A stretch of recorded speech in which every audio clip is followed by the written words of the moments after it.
up as we go along, but welcome. We are doing Wellness Wednesdays today, and today's topic is on coping with learning online. So just to do some quick introductions, my name is Bindia, and my colleague Miguel and I are both part of the Center for Accessible Learning and Counseling Services. Today we do have some guest speakers that are going to be educating us more specifically on coping with online learning. So today we will start with looking at how we can set up an ideal workspace, and that is going to be presented by Corby Anderson. Corby is one of our staff at Centennial College. He is a registered kinesiologist and a certified athletic therapist. At the college, he helps to provide ergonomic consultations for various staff at the college. And really today he's going to be educating us on how we can set up an ideal workspace at home given COVID-19. So really excited to have him speak today. So today's process is we're going to learn a little bit about setting up that ideal workspace. We're going to do a meditation, and then we're going to hear from our learning strategist, Marilyn Husbands, who we'll talk about a little bit later. So I am just going to allow Corby to control the PowerPoint and we can get started. Good. Guys, thank you very much for having me today. Like I said, we're going to just talk a little bit about ergonomics, what it is, a little bit of background understanding on what it is and how it can affect you. And then we're going to look at some ideal workstation setups for everyone at home. Like I said, if you have any questions, by all means, you can always contact me. My email address is right there, as you can see. And other than that, sit back and let's begin. Hopefully, let's see. Did it work? Yep, I think so. I think it worked. Okay. So what we're going to do, like I said, we're going to talk about posture and workstation mechanics. And we're also going to talk about establishing some healthy ergonomic practices. So if you look at this posture, what do you see? You can see forward neck posture, a lot of, I guess, what we call lower dorsis or extending of the lower back and such. I normally call it the teenage neck posture. You can see I have two teens, and they're always on their smart devices and such. And we can always see that with them looking at their devices, we're always seeing these type of postures and such. And we also see this a lot when people are working on laptops, because that technology is easy to transport and such. But if we're not monitoring our ergonomic practices, we can see a lot of these challenges. So what's going on essentially? Okay, what we're seeing are typical examples of what we call musculoskeletal disorders or musculoskeletal diseases, or you might hear this term called MSDs. Now, essentially what MSDs is a whole basket of terms that you might hear of: carpal tunnel, you might hear of something called medial or lateral epicondylitis, you might hear of neck strain, you might hear of lower back strain. So what they've done is they've basketed all these terms on conditions that affect the muscular system or as well the skeletal system. Now, when you're looking at these things all of a sudden don't a lot of times start up immediately. There's usually some early warning signs that you might get, and then you might get some later signs. So what we're going to do is we're going to go through some of the early signs, and just by a thumbs up, tell me if you've ever experienced any of these things. So let's look at those early ones. Minor discomfort. It might disappear by the time you're getting home and such. You might find some decreased activity at work, like you're working on a project and you're like, I gotta change, I gotta take a break. How many of us have experienced that? I can say with me, definitely hands up. I've had that many a times. I see a couple hands going up as well and such. So yes, we've had that. Now, if we don't take care of this or address it, what we might find is you might find this discomfort that we had a little bit might be something more ongoing. Okay, there might be consistent pain.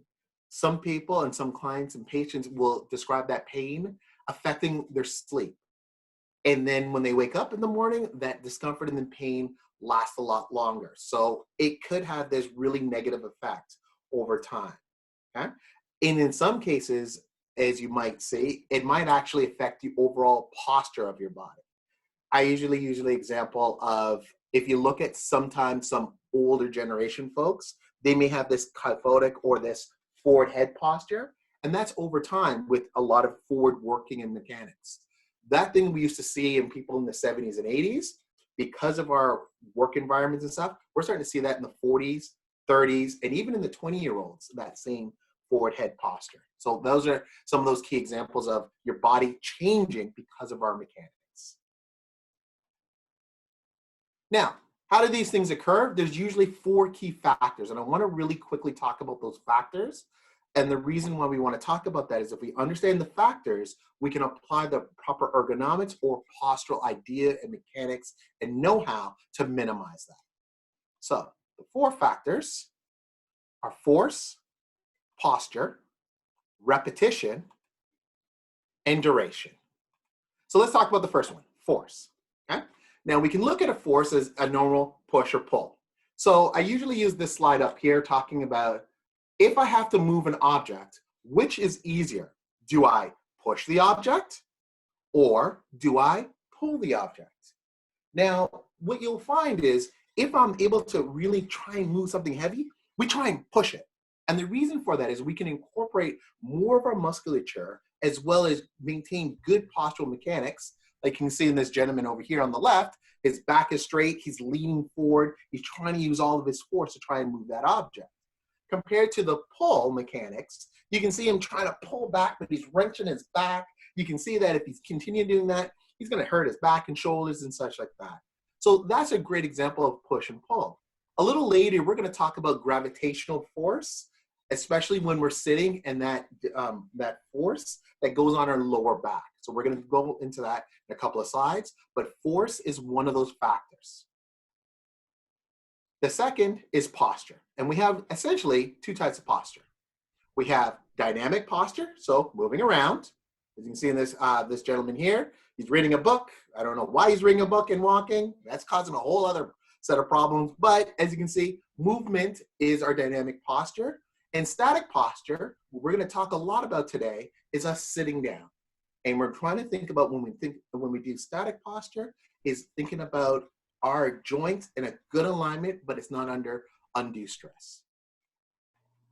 The next one, this is a great stat, in fact, if you didn't know, but a lot of computer users, they do about 8,000 to 15,000 clicks or types on their keyboards per hour. So think about all that musculature in the arms that are working away, in the forearms that are constantly being stressed and such by us using our computers and such. The next factor is duration. So how long you are in a position. We know that staying in a static position, our body doesn't like it. Our body is designed for movement. So once we get it to sit down and stay in a position for a long period of time, it can lead to long-term concerns or issues. And we're going to talk about that a little bit later, on what we can do to address that. So those are the 4 factors. Now what we're going to do is we're going to take those 4 factors and we're going to look at some common general postures. Our first one, sitting. So when we look at sitting, as I kind of adjust because I'm trying to get in a good posture position here, is we want to look at some key things. One, you want to sit up. You want to have your back nice and straight. Even if there is no support, that's the ideal. Oops, I don't know why that switched ahead. Let me see if I can go back.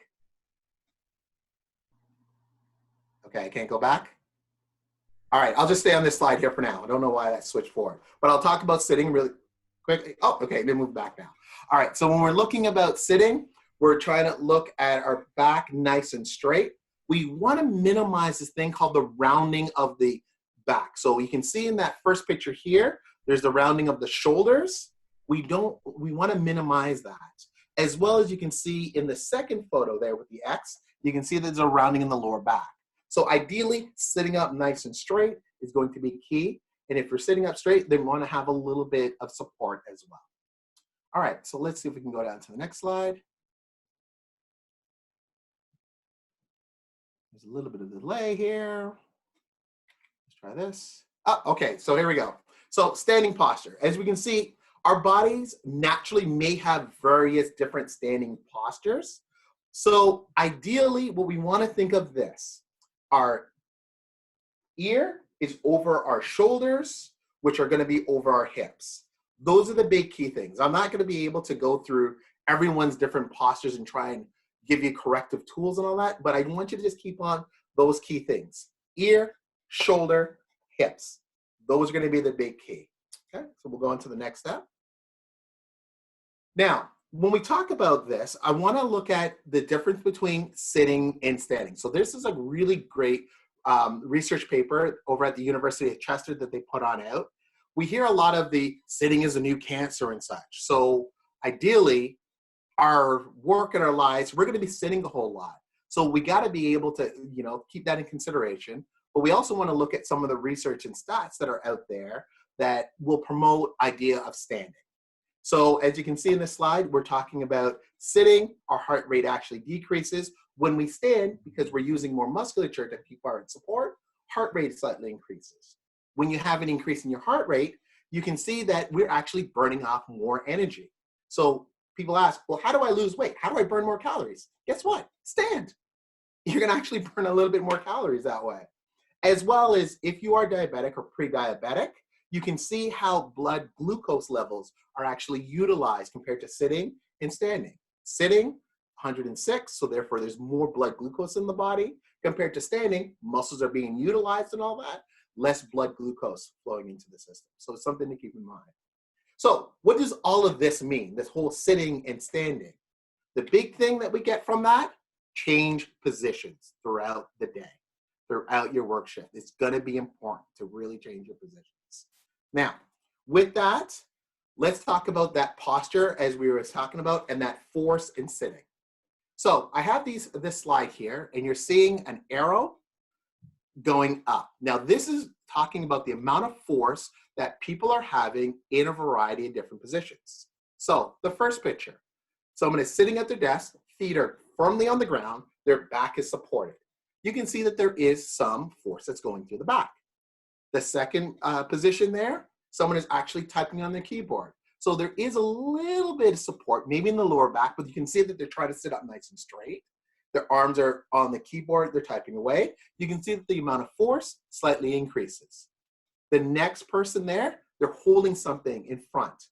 So their back is supported, but they're still holding on something. You can see that there's a jump in that force. Now the next photo or the next picture there, you can see this.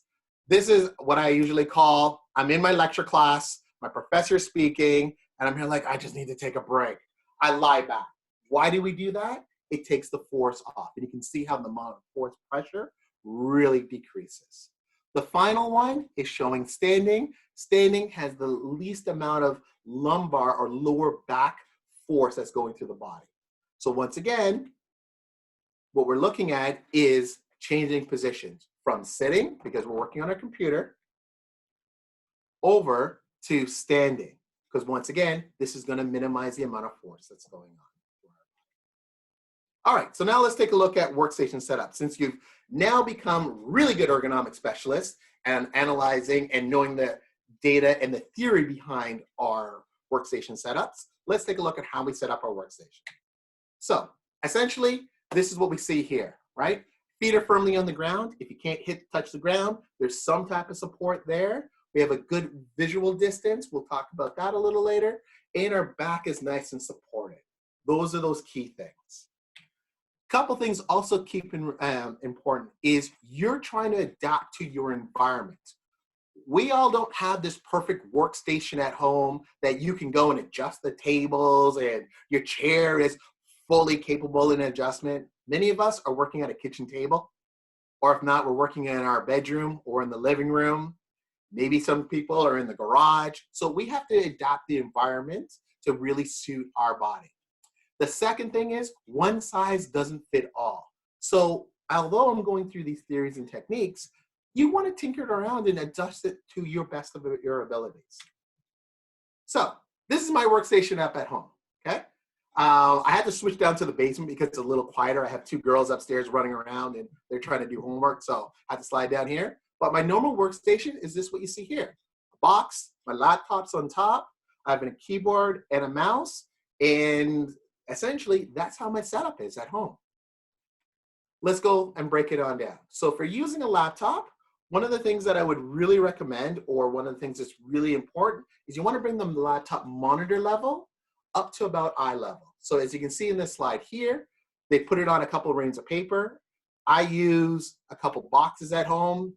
If you have phone books, I don't even know if they make those anymore. You can use those or any type of thing to elevate your laptop. I also say use an external keyboard and mouse will be really beneficial if you're on your laptop for long periods of time. Because once again, you want to promote that neutral posture, okay? Your shoulders are going to be relaxed, your elbows are at your side, and your forearms are parallel to the floor. So once again, I usually say relaxed position. Once again, think of the ear, shoulder, hips. You can see that alignment right in there. Now, some people may not have a keyboard or mouse at home. What do? I don't have reams of paper I can put this up. What do I do? Let's talk about some other positions that you can do. So what you can do is if you have some type of riser, books, whatever else, you can put it on your lap. You can change the angle on there, sitting on that angle. Once again, you can see how this individual has leaned her laptop back. So therefore, there's good visual distance and space and an angle that you can actually see the laptop. If you're sitting in a position where your feet are dangling, then put it on top of something. So therefore, you can raise up your knees, sit back, and be in that comfortable position. If you're sitting in a chair that's really hard, like I know sometimes when I sit upstairs on our kitchen tables, it's really hard on our back. One of the things I usually do is I get a pillow, put it on the back, gives me a little bit more cushioning and support. I want to also talk about visual fatigue because that's going to be something that's going to be very apparent for many of us as we're working from home. You may have some, your angle is, you might be closer to some lighting and such, and we want to make sure that we address that. So a couple things when we're looking on glare is we want to make sure that there is minimum glare that's happening hitting our laptop. So you see on the picture on the left, you can see that there's getting a big reflective light. When that sun comes down and it hits that laptop, it's going to actually reflect more into their eyes and it will cause some visual fatigue. So what we did is on the right is we angled that laptop so there's less visual glare. If you need some overhead lighting, you can go and utilize some overhead lighting to once again give some natural lighting.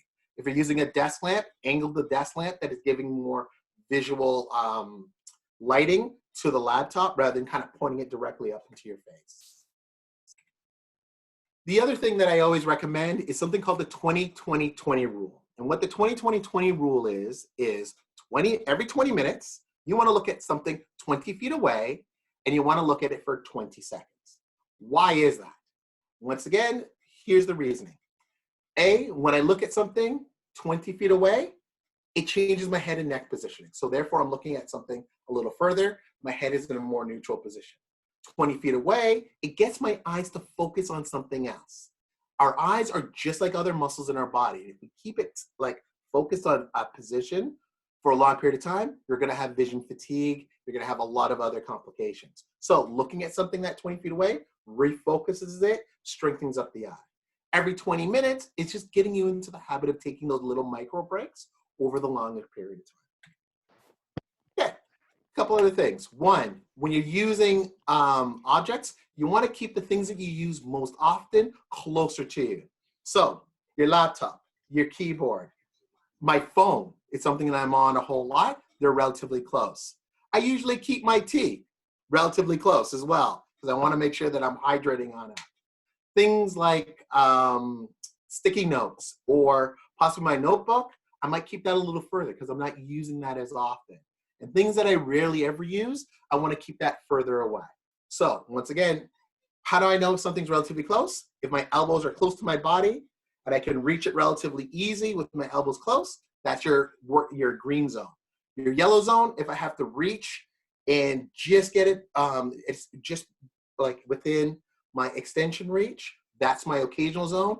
My red zone or orange zone in this photo here is something that I have to reach for. Once again, I don't need to use it that often. Okay, stretching. So I've listed a bunch of different stretches here. If you do need information about stretches, I can definitely give you some information on that. But you want to make sure that you're incorporating stretching and stretching mechanics throughout your workday. Okay, some other key factors that are really important. Healthy eating. You want to be eating healthy. That's going to be important. Exercise. We're going to talk about that a little bit later in our presentation over here. And making sure that you get a lot of breaks. As you can see here, get those breaks. It's going to be really good for your mind as well as your body.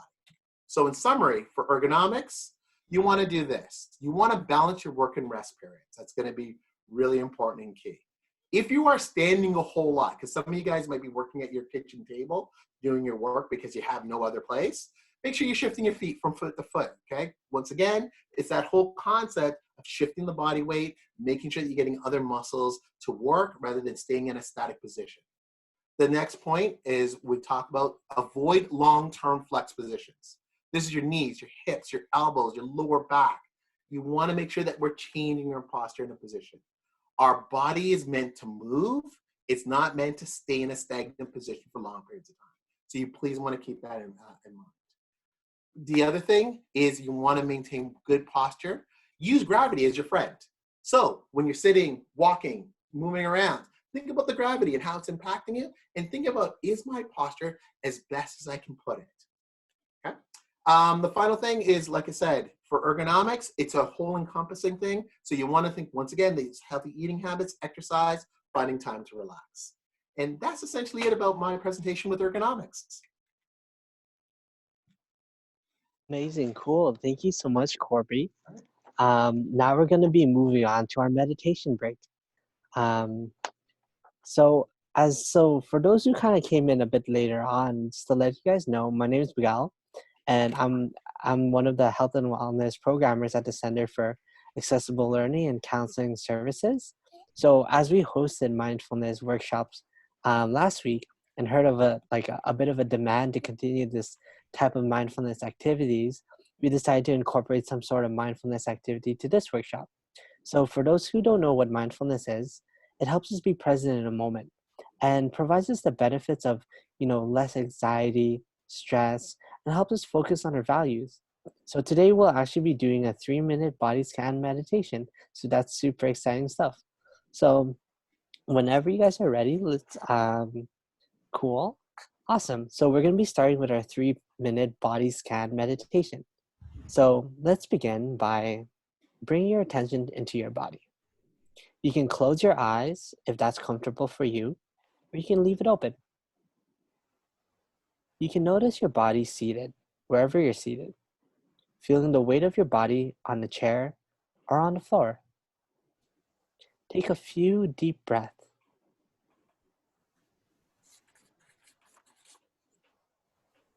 And as you take a deep breath, bring in more oxygen, elevating the body.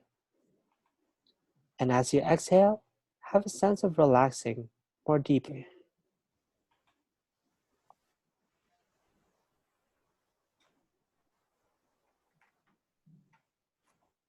You can notice your feet on the floor. Notice the sensation on your feet, touching the floor.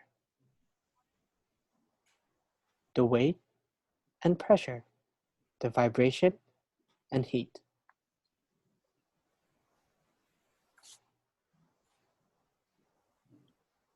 You can notice your legs against the chair, the pressure, the pulsing, heaviness, and even lightness.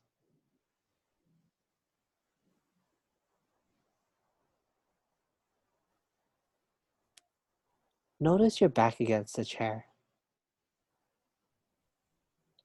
Bring your attention now into your stomach area. If your stomach is tense or tight, let it soften. And now take a deep breath.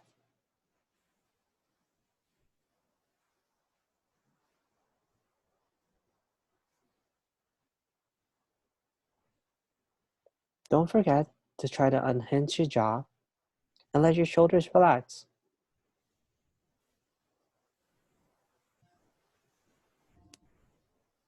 So notice your hands. Are your hands tense or tight? See if you can allow them to soften.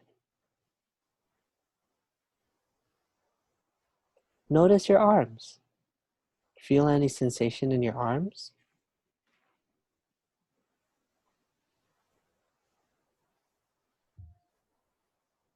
Now let's notice your neck and throat. Let them be soft and relax as you breathe.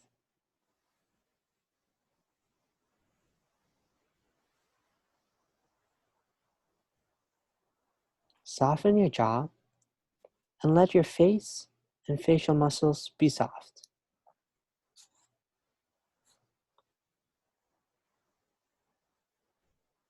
Now let's notice your whole body being present. Let's acknowledge and be grateful for this time that we spent. Right now, let's take one more deep breath.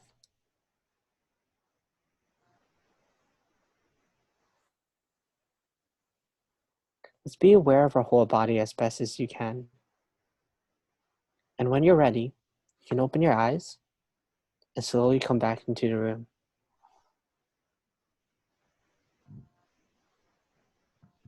Cool.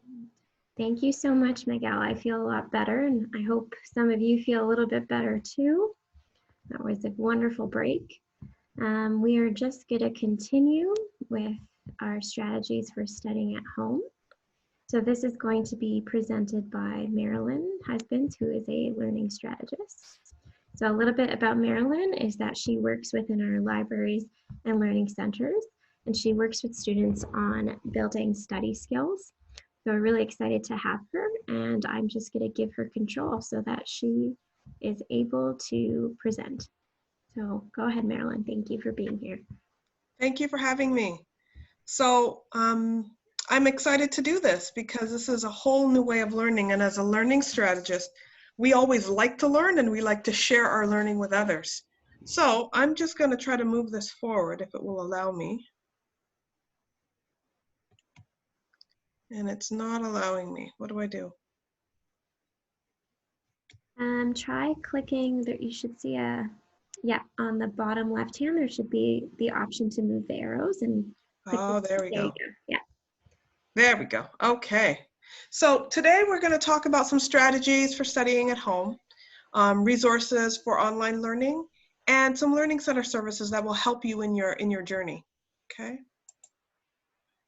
So with the introduction of COVID into our lives, it has basically changed the way that we live and the way that we operate. Going to the grocery store is not going to the grocery store anymore. And just like the grocery store, its learning is different. Some of us have taken some online courses, but some of us haven't, and or prefer not to. So knowing that you can't even see someone or talk to someone due to social distancing, it makes it challenging. So what I want to do is I just want to introduce a few different strategies that you can use while learning at home, just to help make this process a little bit smoother. And hopefully, maybe you might actually come to like learning online with some of these strategies, okay? So the first thing is to find a designated clutter-free workspace without distraction. And so in talking with some of the students that I've been working with over the last couple of weeks, there are many students that do not have a designated, dedicated workspace specifically for themselves, because they could be sharing a room with other people, or there could be a few different people in the house, and obviously people can't leave, so you can't go to the library. So maybe finding a dedicated space might be difficult. However, you can still find a space within your home and then maybe put in some earplugs. Or if not earplugs, consider some relaxing and soothing music. And this is music without lyrics. And the reason why you don't want to use lyrics is because the same mental processes that your brain uses to remember information is the same place where you're going to try to listen to music.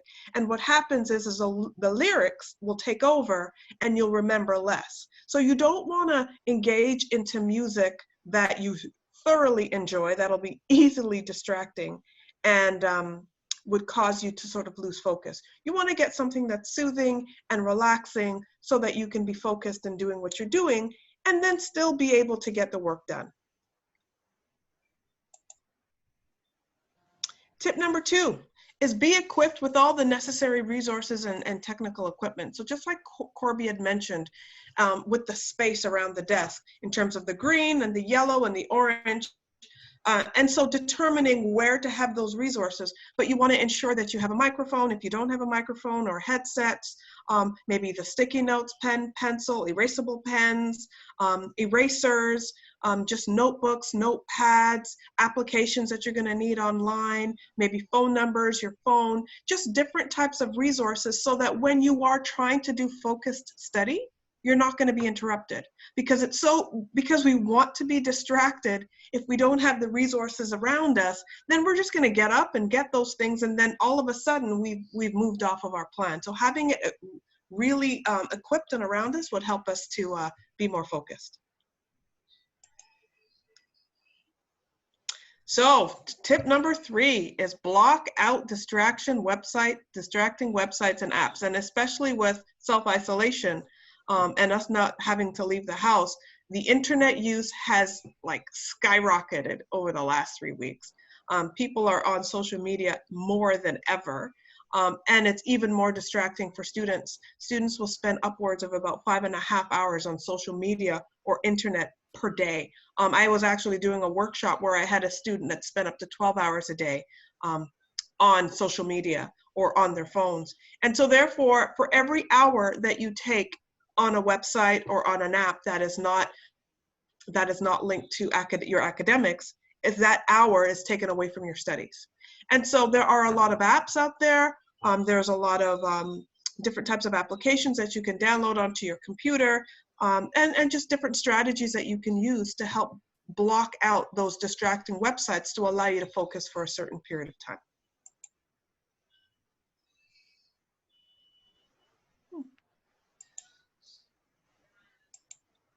Okay, so I think one of the texts is missing here, but this what should say on this slide is it should say create a study routine.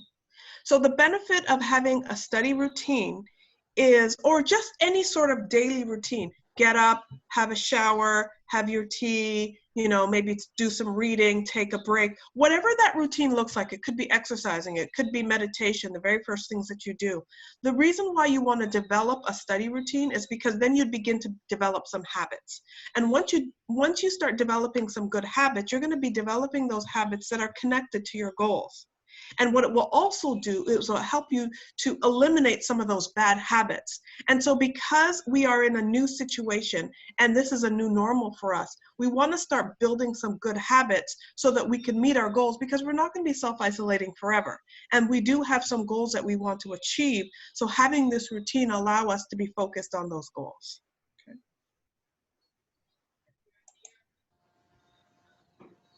Okay, break time. Break time is super important. I can't tell you how many students I work with that spend 3-4 hours all at once studying, no breaks in between. Breaks actually helps you to refresh, just like the slide says, relax and recharge.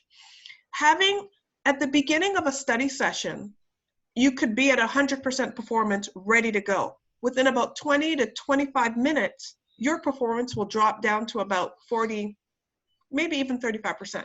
So you will lose your focus, you won't be able to retain information, consolidation will be affected, and your performance gets reduced. But what happens if you, after 25 minutes, you take a 5-minute break? In that 5-minute break, you will be able to recharge, refresh, improve your focus, be able to retain information, you'll be able to consolidate your learning. Your performance at the end of that 5 minutes goes right back up to 100%, and then you'll be able to focus on those key concepts again. And so the strategy I'm going to recommend is a Pomodoro cycle, or the Pomodoro technique. And that essentially is taking a break every 25 minutes. So you do some focus study, whether it be recalling information, or you doing some math problems or accounting problems or working on a project or whatever that is, you do it for 25 minutes. and you time yourself. At the end of the 25 minutes, you're going to take a 5-minute break. And that break could be walking around. It could be doing jumping jacks. It could be doing push-ups. It could be going to get some water. Whatever that is, you want to step away from. Research says that if you use those 5 minutes or those breaks to go on social media, it actually interferes with your ability to retain the information. So you don't want to go on social media during those 5 minutes. You want to do something else, because then you want to allow your brain to consolidate that information. Okay. So get organized and create a time management plan. And so that's another strategy that you're going to want to do, because having a time management plan will allow you to be organized. It's so easy to just sort of get up and just kind of do what you want to do and think, oh, well, I'm going to do this today. But not setting a specific goal or a plan for what you want to achieve for the week, and therefore bring that down, will mean that you're not going to achieve the goals and you're not going to accomplish your tasks. And so here is a sample of your, can you guys hear me, or am I frozen? Yeah, we can still hear you, Marilyn. Maybe if you want to speak a little slower, though, just in case with the internet connections. Okay, we'll do. Because I'm noticing it saying internet connection unstable. Having a schedule, you want to be able to set up a schedule for the week. You want to be able to break that down to the day, and then every morning you take a look at that schedule to see what is it that I'm going to accomplish today. And then obviously align that with whatever your long-term goals or your midterm goals are, okay? And it'll allow you to stay on track. Exercise. So exercise, as Corby indicates, is super important, not only just for your posture and for your body, but it's also important for your brain. Exercise actually changes the structure of your brain. It creates pathways, and it makes some connections. And so there's some research that was done a couple of years ago. I think it was at McMaster University. I can't remember, one of the universities. And they had a group of students in a lecture class. Half of the students did 20 or 30-minute exercise during their breaks, and the other half of the students did whatever they want. What they noticed at the end of the semester is the students that actually did the exercise had a higher grade, had higher grades on their tests than the students that didn't take the breaks. So really what's happening is that it changes the structure, it improves your memory, it helps you to make some connections, and allows you to be attentive and focused. And what the exercise are really looking for is 30 minutes, getting your heart rate up to about 50%. So that could be walking, that could be going on a cross trainer, or if you don't have one of those at home, any sort of circuit training activities that you can do, anything to get your heart rate up. And it's easy enough to just kind of do just with videos as well, YouTube videos doing various things.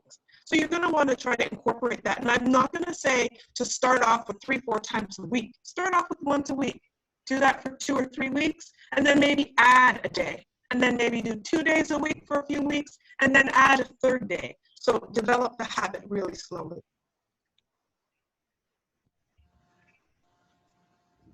Setting weekly goals. So this is connected to your schedule. So it's one thing to have a weekly schedule laid out with the different tasks you're going to accomplish. But actually at the beginning of the week on a Sunday or a Monday, you're going to stop and you're going to think, what is it that I need to accomplish this week? Some of it could be academic goals. Some of it could be personal goals. And so you want to stop and think about that and make them specific and measurable and achievable. So not to say, well, I want to finish my essay this week. That's not very specific. It's specific that you want to finish it this week, but maybe break down those tasks. And I'm going to create an outline on Tuesday. I'm going to do a draft on Wednesday, and I'm going to write the paper on Thursday. Now, a week is probably not enough time to finish an essay. However, that's giving you an example of, is it realistic for me to finish it in a week? And setting these SMART goals helps you to see that.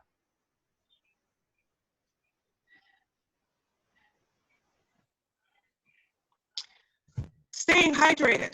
and drinking water. So dehydration actually impacts your focus and concentration. And we don't realize it. We start to feel foggy. We're really just not attentive, and we don't really feel like doing the work anymore. So we think that, oh, I'm just tired. But sometimes it's just dehydration.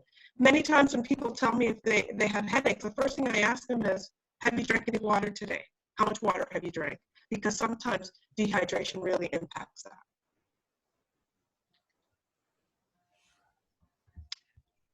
Oh. All right, so I believe that's the end of Marilyn. Is there additional pieces that you wanted to talk about, or is that the end? Yeah, no, there were a few more slides. Did I miss something? Okay. Well, there were the slides for the links to the online resources, and there were communication with instructors. And okay, well, I guess I could just speak to them because there's quite a few slides that are missing. Is this the most updated version that you have? I believe so, but maybe we can add that information in the chat, just so students have it. Yeah, that might be the quickest way to access it, and maybe we can put your email as well in case they had follow-up questions. I think that might be the fastest way to get that information. Okay, I mean, I can also provide,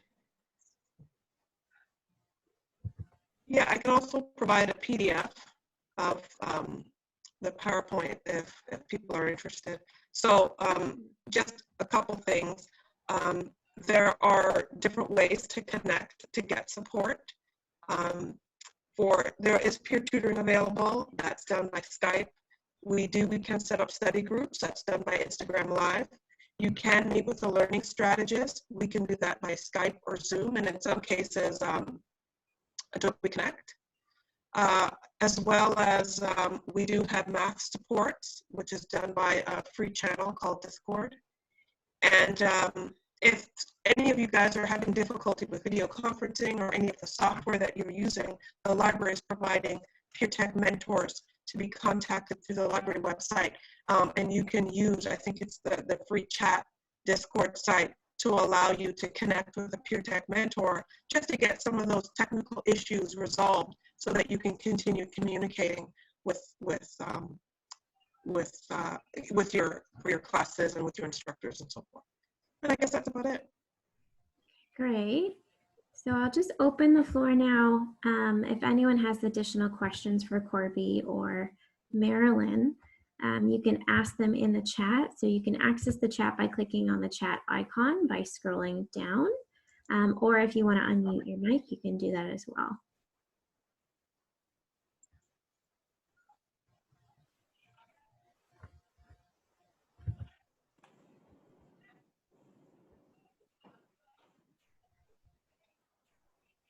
All right.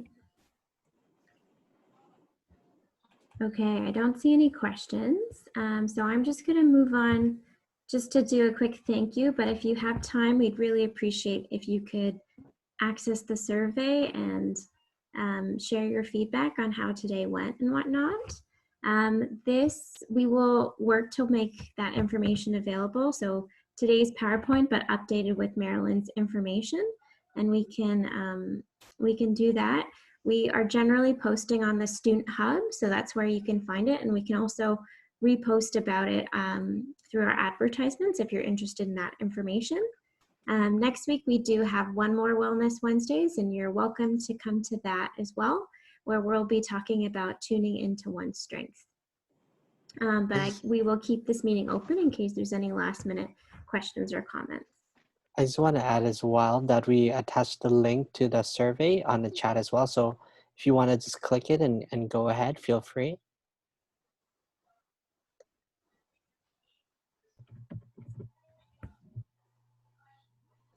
Yeah, so I see the question from Desiree. So yes, the session is recorded.